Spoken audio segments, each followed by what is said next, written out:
My guest today is filmmaker Thibaud Goarin, and his work has been recognized at prestigious institutions like the La Cinémathèque Française, where his short Earl was screened, a space reminiscent of the French New Wave that shaped him. Now, Thibaud's recent short film, Eupicia, in 2023, went on to receive many accolades in the festival circuit, but his latest project is one to watch. The Things We Carry is a thrilling, well, it's actually a thriller starring the late Michael Madsen, and the film examines the themes of mental health, grief and loss, and the cycle of gun violence in America. So, ladies and gentlemen, let's welcome filmmaker Thibaud Goarin and his short film, The Things We Carry, an official selection at this year's Holly Shorts Film Festival. Welcome to the show. Hi there, Ward. Thanks for having me. Thanks for the introduction. You bet. What inspired you to create a film that explores mental health, grief, and loss, as well as the cycle of gun violence in America? Well, it was a bit of a process to get there. It wasn't. I wouldn't say it was the spark or the beginning of it all. It actually all started with a producer friend of ours who met with us, me and my wife, who's co-producer, writer, and actress in the film. We met up for dinner, and she told us about this event that happened, this tragedy that happened in America, which involved a robber and with a toy gun, and him basically getting gunned down by a civilian, a patron that was uh, in that restaurant. And when hearing that story, I just was left really activated by it, and I felt like that would make a powerful scene in a film, and I felt like perhaps that scene alone could be a short film. Um, and so that was the beginning of it all. I then sat down for weeks, months, truly, to kind of put pen to paper and kind of start studying that. And I found myself writing naturally for that young man with the toy gun and writing under his perspective. But the more I developed on that, I found that the story of the civilian who acted as a form of a vigilante, you could say, felt very fresh and interesting to me if I could portray that person properly. And so then began months long journey in exploring that character and trying to write someone who feels real, relatable, and human above all. Well, And this then film has incredible emotional depth to it. The title alone isn't just about open carry of a weapon, but it's carrying the heaviness of grief, loss, sorrow, as well as trying to understand the why of it all, especially when it comes to Michael Madsen's character. Why is grief such a heavy emotion to carry and endure? that's a great question. It's a beautiful question, actually, and I think that's one that we can kind of study forever. But I'm glad you picked up on the title and the dimensions of it. For me, it was important to. I didn't want to make a movie that was solely about the gun conversation. I wanted to expand it to other layers and other things that are connected to it. And so through that title, I wanted to already mention uh, that it's what we carry and what we see on our shoulders in the world when we walk around the world. We see the weight that most of us carry from trauma, from pain, from various things. And another element of the title that was important to me was to include the audience. I wanted to use the word we because I just find titles that do that engaging, and it already kind of includes the audience into this conversation as opposed to presenting them a them. It's an us when we sit down. Hopefully, when people sit down in the theater and watch the film, they feel unity and they feel connection with what they see. I think the opening scene starts immediately with the theme that this isn't just about open carry. This is about a man dealing with something by himself and trying to find closure. But then Yeah. you bring this scene in the film in the convenience store. Mhm. And there is so much to unpack here. Do you feel that guns, especially open carry, because so many states now here in America have an open carry law, that it changes the mindset of a person who is open carrying, maybe giving them a sense of power in which they do not know how to use, or the consequences that would happen if they chose to use it. Then you add the element of grief and loss, and it becomes a deadly combination. Hmm. Well, that's what we portray in the film. That's what we depict. That's what we, put on paper and then put on screen with Michael, who was very, very involved in not only in writing and writing his own character. And in a way, besides my opinion about this, I think that one aspect of this is to see it from the angle where walking around, I think, with a weapon at your hip could say a lot about maybe how you feel in the society that you live in, and a certain form of fear, perhaps, that you may have around you. And so that's something that was very much a part of writing that character and a part of portraying him. And I know that for Michael, he definitely put that on screen. And there was an element with in the character Jack that even in the convenience store, because I had to go back and I've watched the film quite a few times, Hmm. Awesome. and so when I look at the convenience store scene, Jack shows a bit of paranoia Hmm. and judgment because he's still dealing with his loss. Hmm. So he doesn't really know how to trust people he doesn't know. And of course, I'm not going to give too much away in this film because I want people to see it and make their own thoughts and conclusions to multiple scenes in the film. But I picked up a bit of paranoia, and that paranoia kind of bled over into the scene between he and his daughter when he was sitting at the table. Yeah, absolutely. Yeah, I mean, that was the paranoia aspect of it was very much in the writing as well for us. When we started adding, my wife and I, the element of what he'd been through and who he had lost and the circumstances in which he'd lost his wife.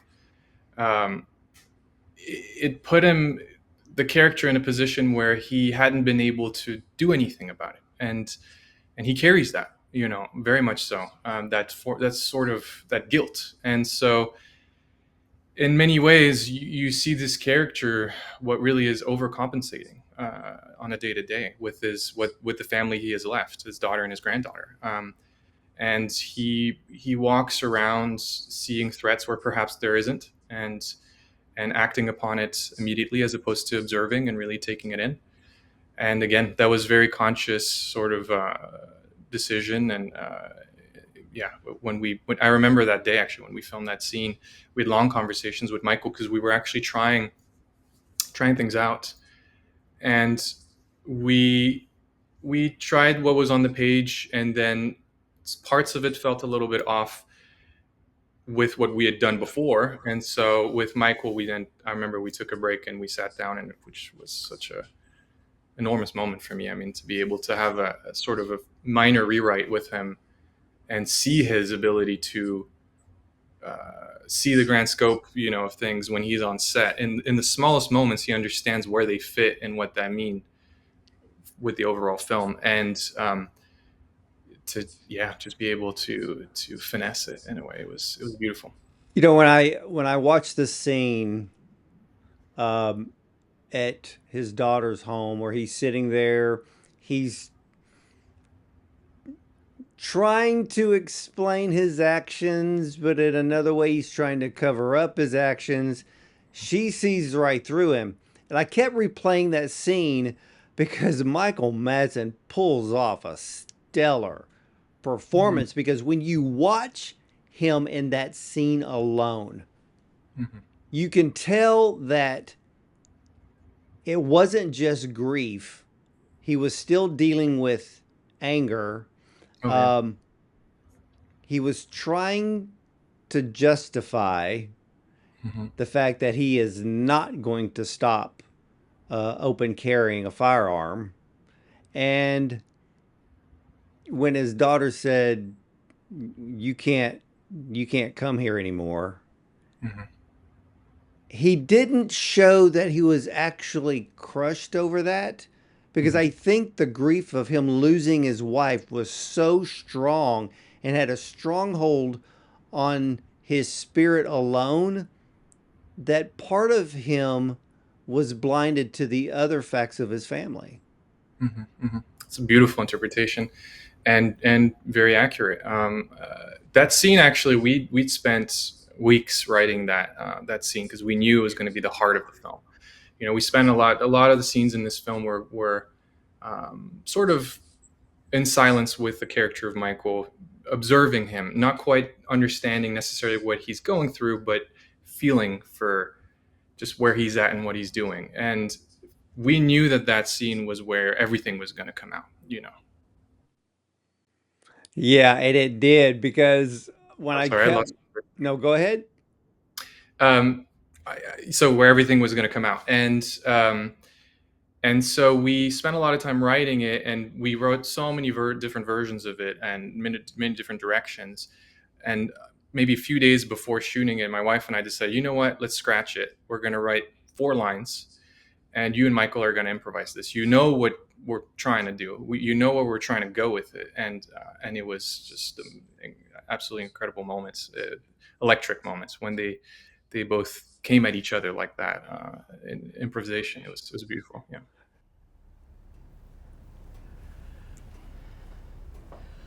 What happened? I don't know. You don't know. No, impossible to explain it. Well, you were there, weren't you? Yeah, I was. Yeah. Yeah, and I can't have my 5-year-old explain it to me, so why don't you try to explain it?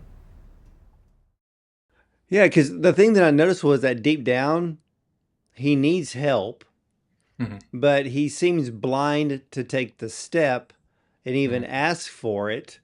And for you as a director, how did you find the balance between grief, loss, and anger, and then one Hmm. trying to find closure in this film?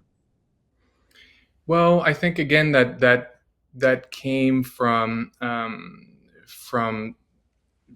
just depicting it with Michael, just going at it with Michael, and that balance. I mean, we found it in the writing to a certain extent, and then Michael just it was uncanny. The moment that he would step into the frame, he was carrying that perfect balance because he understood it, and he it came from a place that in a way was personal to him in some ways, and so that balance, I would say, is that's Michael. That's the luck that we had to work with someone like that and to be able to put him on screen that way. And another aspect of that scene I want to touch on as well is um, you were mentioning this situation where he's unable to come to terms with the situation and actually change. And in that scene, he's really at a crossroads. It's like you have all the signs flashing at you telling you need to change. And the big question is, will you or will you not? Will you keep going the same,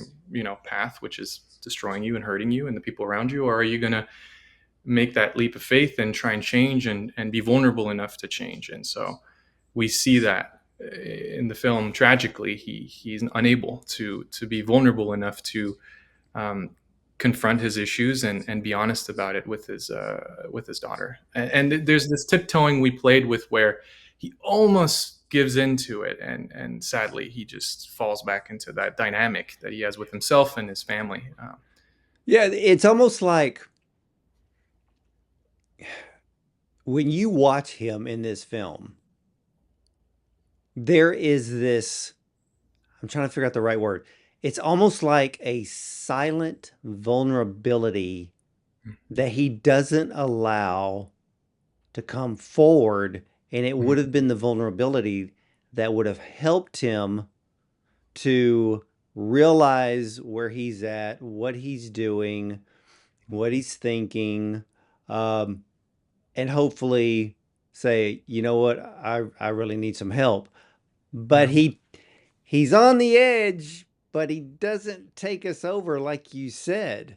Hmm. And I got to thinking, and the opening shot of this film is beautiful. Thank you.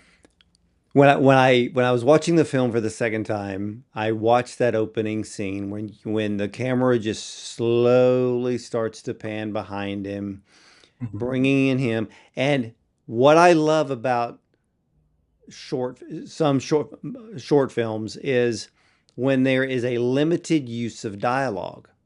Mhm. But it only works if you have the right actors to pull it off. Absolutely. So in that opening shot, the camera's to the back of Michael Madsen, who's playing Jack, Hmm. and then he turns his head, Right. and I'm just sitting there, I'm just in awe, Mm. and just the look on his face, Hmm. that's just brilliance. Hmm. Well, that's all Michael. That's all Michael. We had. I mean, I storyboarded the whole movie. Every single shot was worked on beforehand, so I knew exactly what I was doing, what my plan was every time. But that turnaround you mentioned is 100% Michael. Us. I wanted to. I always wanted to open the film on this. On the back of this man. The idea was to have a little bit of a voyeuristic cinematography to see in on aspects of a person that maybe they're hiding, and I wanted to try and show that physically. Um, and so that was the idea for the the tracking shots that we open with. But he said, let me try something. I want to still show my face in this shot, and he did. And there's so much with so little. He does so much with so little, and so that for me was the greatest gift when I was looking at the monitor just next to him while we were shooting. It's like, wow, he just did so much with so little every time. Well, you cause the audience to immediately go either into his mind Mm-hmm. or into his heart with that one shot. Mm-hmm. And because when we see him standing by the graveside, we know automatically there's sorrow there, there's grief there. Where is this going to go? Mm-hmm. And you take us from scene to scene. The storytelling is absolutely seamless. And then we get to, and then you show, I'm not going to give too much away. So, ladies and gentlemen, you're going to have to see this film, but I will, Please. I will mention you do give us a shot of that dark place, Mm-hmm. and it's the rooftop of the parking garage. And that's all I'm going to say. You take us to the dark place. Yeah. What was it like directing that particular scene?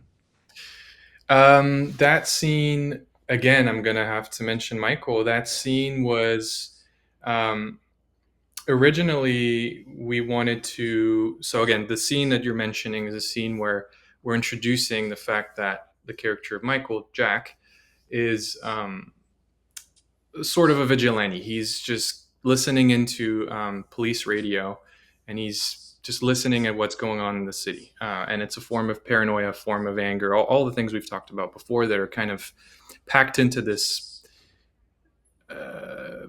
thing he does to keep himself busy and feel useful. And in shooting that scene, we there was a shot always planned where he was going to be standing and looking out at the city with his gun in hand. And that was it. That was the idea behind the moment. Just a man isolated away from the world in a way, but looking at it and with his weapon. And again, Michael, at some point, we did a few takes. It came over to me or he asked me to come over. And he told me, I want to try something that I've never done before. Um, let me try. And he didn't tell me what it would be, and it is what happens in the film. And yeah, that moment was profound. So in so many different ways, because one could just ask themselves where that comes from. And yeah, it was absolutely. I'm getting a little emotional thinking about it because it was just such a No, yeah, I powerful mean, moment. people ought to be emotional about it because I've talked to people. They've told me I've done so many interviews on grief that I've had people tell me that it is hard to explain to somebody when you end up in that moment of darkness, Yeah. and that darkness wants to capture you. It doesn't Mm-hmm. want to let you go, but there's a part of you that hopefully desires to live to break out of that stronghold. Right. And when I saw the scene, I went, "Oh my gosh!" I mean, because then when you look, for some of the general public, they're going to look at the scene and thinking of someone that he's unstable. I Hmm. don't call people dealing with profound grief unstable. They Hmm. need a support system. And this character, Jack, doesn't realize that he has one. He thinks he has to go at it alone. Yes, And precisely. yeah, and that just makes this film just well, it's a work of art and it's brilliance of filmmaking with the things that we carry. And Thank you, Ward. That's but so you sweet. have to tell me, how did you cast Michael Madsen? Yeah, that's a wild story. I mean, so many wild stories with the making of this film that I'd love to touch on, with the time that we have. But Michael, so we wrote the script, and very quickly, when the character of Jack started, being uh, on the page, I started thinking about actors. I was also at a time in my life where I wanted to do something much bigger than I had ever done and kind of take a big swing, and that included working with an actor with a name or someone who had a lot of experience. And anyway, in writing the character, intuitively, I thought of Michael Madsen, who I personally hadn't seen on screen in a minute, and I felt like I wanted to see him again. And I felt like he just had so many aspects of what I'd seen in Tarantino's movies and others, that kind of raw, very intimidating, dangerous feel to him, yet with such a poetry and vulnerability to it at the same time. And so I just remember that, and I felt like this was, if I could get him for that role, it would be holy grail. And so we, as simple as just, we sent the script to his manager, and 48 hours later, we were on FaceTime with him. He'd read the script, and he was very moved by it, and he told us it would be an honor to for him to make it, and he felt like he hadn't seen material like this in a while, and it felt just the utmost kind of uh, perfect for where he was at in that moment. And he just felt like he told me, I remember, in many ways, some may think I'd be the worst person to play this part, but I'm the best person you could ever have to play this part. And I understood why even more later when we were on set. Yeah.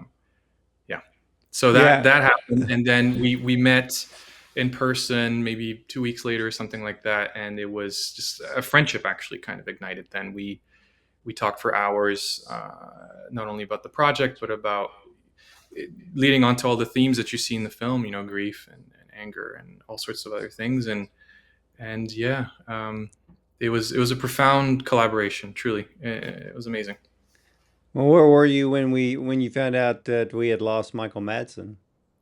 I was at home. I was at home, and a friend of mine sent me the article, and yeah, it was absolutely shocking. We were talking maybe a week before, and he was very excited about the release of the film. And again, it's just I never would have imagined that something like that would happen, and let alone the timing of it. It took us a minute, my wife and I, to kind of really integrate it and move forward. And so Um, I will say that I just feel honored to have made a film with him and to have a film right now with meaning and depth, and that I can put out there, and I'm going to do everything that I can to honor him now, moving forward.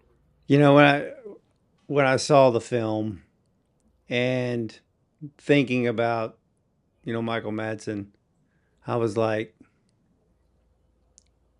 this is how you end your career. Mm, wow. Because I know that he is famous for so many other roles, Hmm. but this was a role. And Mm. he knew that. Hmm. He knew it. And it's just like you explained the things that he would say to you on set. Let me try this. Hmm. He didn't, he treated the short film as a feature.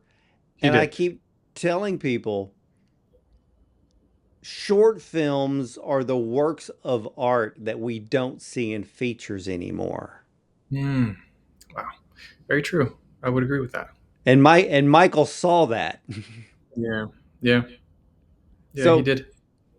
yeah, he did. And so let me ask you about the young man in the restaurant Hmm. who was going to commit a robbery.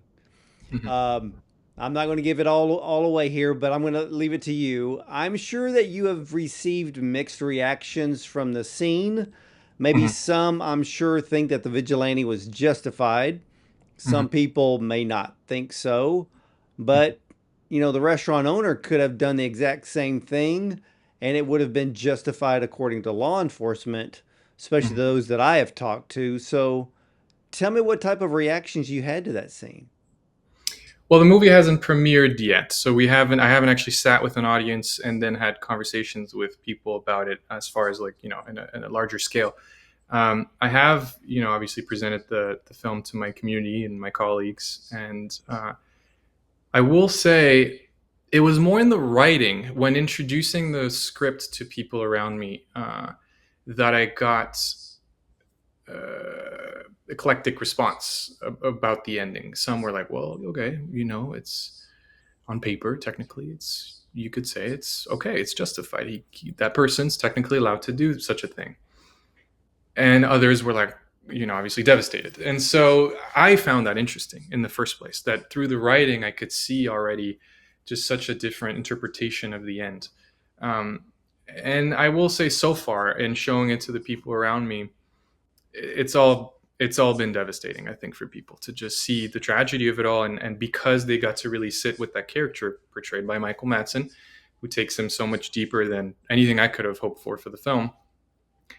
They just can't help but feel for the loss, the human loss, and I think, again, in the people that I've seen it so far, focus on that as opposed to the technicality of the moment. And that's what we wanted. We wanted to focus on the. It's an ambiguous setting, situation, but we really wanted to focus it on the humanity and the moral kind of um, questions that ensue from doing such a thing. Well, I will tell you this, Thibaud. Brilliant writing, brilliant directing, and I'm Thank you. expecting to see this film go a long way because when I saw the scene, there's tragedy on both sides. Mm-hmm. And in a way you can't blame one or the other because you have two people who don't know each other and they're both dealing with their own issues. Mm-hmm. Yeah. So I don't want to look and judge a moment because there are people involved. Right. And did Michael get to see the finished film? He did. He did actually. He'd been reaching out repeatedly for a few months because he really wanted to see the cut as I was finishing it up. I took a while to finish. It took me about almost a year to do finish post on it because we put in so much work in sound, which I can't wait to have that experience in theaters. We really, really made the film for theaters, even if it's a short. That was a big intention of mine. But anyway, I eventually got to send him the link, and yeah, all I can say is he was very moved, and this film was very important to him, and he repeatedly told me how much he looked forward to sharing it. So yeah, it will be unfortunately without him, but with him in our hearts, obviously we'll do Yeah, that. amen to that. So tell me about, okay, I noticed the sound mixing. You So did. tell me about the sound mixing, but I have to ask, there's that particular scene when he's driving down the street, he's driving towards that restaurant. I want Yeah. to know about that rhythmic beat that you have in the score. Oh, that's awesome. Yeah, the score was made by Bleu, their music production company that are based in LA. Two French musicians, Aurélien and Mika, and we worked for a while in that scene. Actually, it took us a while to find that rhythm and kind of the movie starts with strings and it starts with continuous music, and then we wanted to really have a shift in that moment where the film narratively shifts into action, not so much this contemplative sort of what is about to happen to really a scene where, okay, it's actually unfolding now. The consequences of everything we've set up is happening. And yeah, we found this just very heavy rhythmic beat to be really, really powerful. And again, with the idea of, besides obviously all the depth in the writing and the serious topics we're presenting, for me it was important to make a movie that was accessible, that was entertaining in some ways, and that was just going to be an experience. And so that scene is where a lot of I put a lot of my sort of my love and my cards in that scene. And something else about that scene that I have to mention is we'd written in the scene that, you know, there's a helicopter flying above and there's a spotlight, and he's kind of like following this man as he's also looking at the helicopter. And so we'd set up at night to get that light, you know, to do that effect. And we were set up for the shot of the helicopter spotlight, which you see in the film. And as we start filming this scene with Michael in the car, we hear and then see a helicopter fly right above set with his spotlight shining down at us. And I have a little video of us on set, like, just kind of pivoting to get that shot. You know, we had about 15-20 seconds to do it. And lo and behold, we had an actual helicopter, police helicopter with the spotlight in a scene where we had written that. And it was one of those moments where Michael and I looked at each other, and it was just further confirmation. Sometimes little signs when you make movies, if it does go well, you're like, maybe something is behind the making of this film. Maybe something is trying to help us make this film. And so we both had that exchange. It was really Well, it was a light shining in the darkness. And what a film. What a film. Now you're premiering at one of my favorite film festivals, Holly Shorts. How does that feel? feels amazing. Feels incredible. I'm very excited. I've never been to Holly Shorts myself, so it's going to be a first time experience for me. I'm so excited to be, screening with such a beautiful lineup of films and filmmakers, and I can't wait to meet them and see their films. And symbolically, I'll say also, it just feels so perfect to with the passing of Michael, to be able to screen his film, our film, at the Chinese Theater and in Hollywood feels just very appropriate. So, yeah, we're very honored and happy to be premiering there. Well, so when the audience finally sees this film, what do you hope that they will take away from it? Yeah, it's hard for me to say what I want them to take away. I do think that if anything, I would like for them to be able to connect with the humanity that we really kind of put a lot of work into putting into these characters. And if anything, I would want them to be able to relate to some of these characters and feel like, oh, I could feel for someone like that I may disagree with in terms of what they do in their lives and their actions. But I could maybe, if I had a conversation with them, maybe I could understand them better, and maybe through conversation we could change things, actually. I think this is that type of film that's going to resonate with every audience that sees it. I believe that there may be people in their own life that they may need to reach out to and sit down with and help them, and that's what people need when they're dealing with grief and loss. But ladies and gentlemen, the things we carry examines the themes of mental health, grief and loss, and the cycle of gun violence in America. This is one of those rare short films that will linger inside you long after you see it. Now, Thibaud Goarin brings a man, a vigilante played by the late Michael Madsen, who is dealing with a deep sense of pain and loss. He grapples with a mixed bag of emotions, all the while exercising his Second Amendment right to open carry his firearm. This is a very polarizing subject, but where do we create the line between mental health and guns? Grief has been defined as love looking for a place to go, but grief can also go looking for closure that leads to trouble for the one carrying it. Now, grief is such a strong emotion that no one should carry it alone. But we live in a world where people don't know how to ask for help. And if someone is dealing with grief and loss, and you know they are, you're the one that should be reaching out to them. Now, The Things We Carry brings forth a subtle reminder that mental health and guns don't mix, but this film doesn't really focus on the gun, it's focusing on the person, and that's where the focus should be. When a person such as Michael Madsen's character has experienced loss caused by gun violence, closure can be very hard to come by. And revenge is never the answer, and trying to avenge one's death has a cost no one wants to pay. Now, Thibaud's short film feels like a feature film, and I love that. It's tense, emotional, and relatable. And the cinematography is spot on. And as we have talked in this interview, you are going to be amazed. And for all of you filmmakers out there, you're going to be amazed at some of the most amazing camera work, storytelling, and directing that you'll ever see.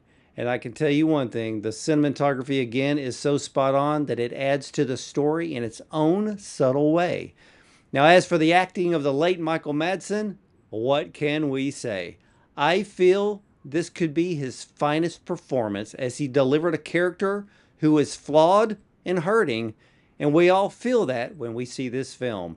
And Thibaud, I want to thank you so much for sharing this absolute incredible work of art and a masterpiece of a film with me today. I am not going to forget this one.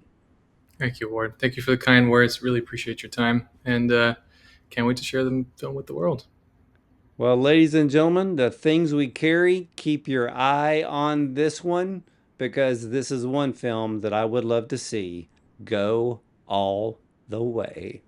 So, ladies, I'm even tearing up because I'm just thinking about the film because it is that moving. So, forgive me for that. But hey, that's what film is supposed to do for all of us. And so, catch all of Bond on Cinema interviews at bondoncinema.com. Please check out our Prime show as well as our YouTube channel. And of course, you can listen to us anywhere you go on Spotify, iTunes, and Audible, and more. So, I want to thank you for watching. You're either going to see me at the movies or from the red carpet.